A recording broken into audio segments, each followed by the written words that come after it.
Welcome to Coach's Corner. I'm your host, Sean Anderson for Ponca City Public Schools. This is our weekly set down with the head coaches of Pohai Athletics, and we have the head coach of your Pohai Wildcat football team, Coach Scott Harmon.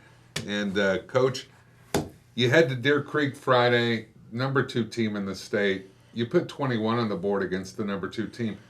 Is that one of the positives you're pulling from this contest? Because clearly you were doing some things and the team was doing some things right against a very, very tough team.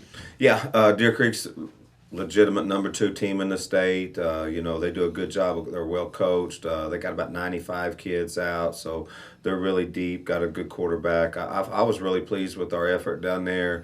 Other than a couple of just little bitty things that cost us some giving up some easy touchdowns defensively that we normally don't do or give up. I felt pretty good about that coming out of there, even though we lost. Is there a point in that game where you're on the sideline going, we could do this. Might come here and upset the number 2 team in the state? Because there was a few points in that game where just watching on PoncaCityNow.com and hearing the broadcast on KPNC, I was thinking, this might go really well.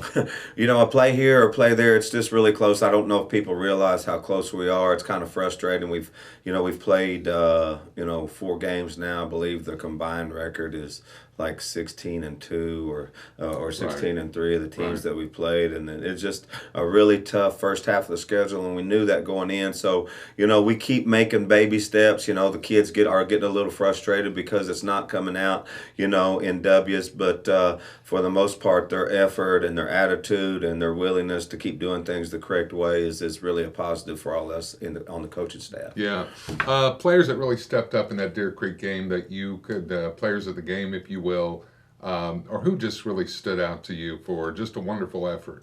Raiden Agee had a real good game. Of course, Gabe Rowland had another solid game. Defensive line-wise, kind of Micah McBride really stepped up and did a great job in some pass rushing situations. And then Hudson Haas has just been having a phenomenal junior season. We move him around quite a bit on the defensive line. And then offensively, we're throwing it around quite a bit. We put a lot of pressure on Tay. I thought he did a much better job of avoiding turnovers and getting rid of the ball. He only had one, and it was in a bad situation, so we can learn from that. We always can. And then our receivers did a real good job catching the ball and then working the scramble drill like we always do. Yeah, for sure. Well, there's been a lot of away games. But here's the deal. Out of the next 5 games, 4 of them are at home at Solon Stadium. You got to be relieved to be at this point in the schedule. It is homecoming week. And I know we've talked many times about homecoming week. It's not the most favorite week of the head coach. I mean, it's great. The homecoming festivities are wonderful. Right. But there's a lot of distractions.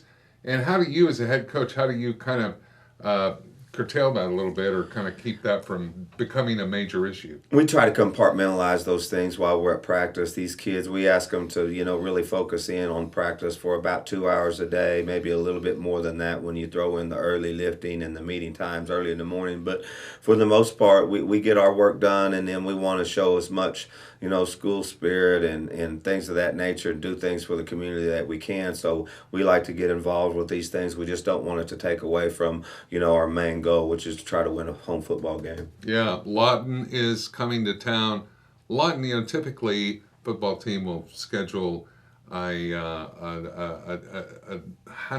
lesser competition, if you will, for a homecoming matchup.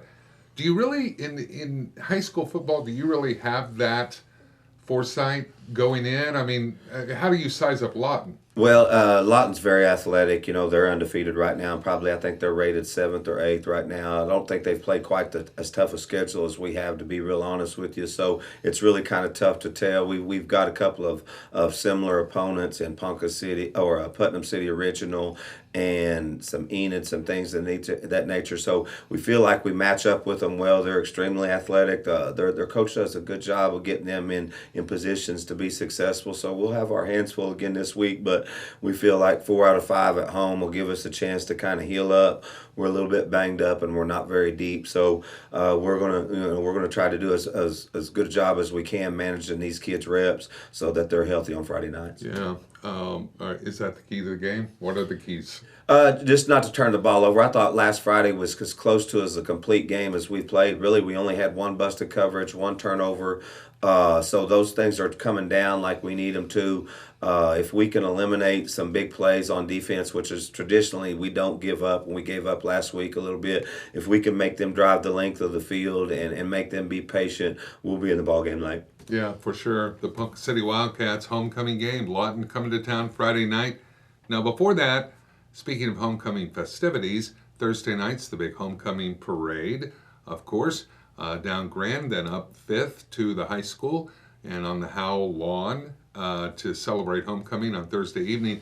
Then on Friday night, starting at 5 Friday afternoon, the Pohai Steppers will be serving their annual homecoming barbecue dinner, and it is a drive-through event on the 5th Street side of the high school. So you can just drive through, $10 a plate, and that's a complete meal right there before the game.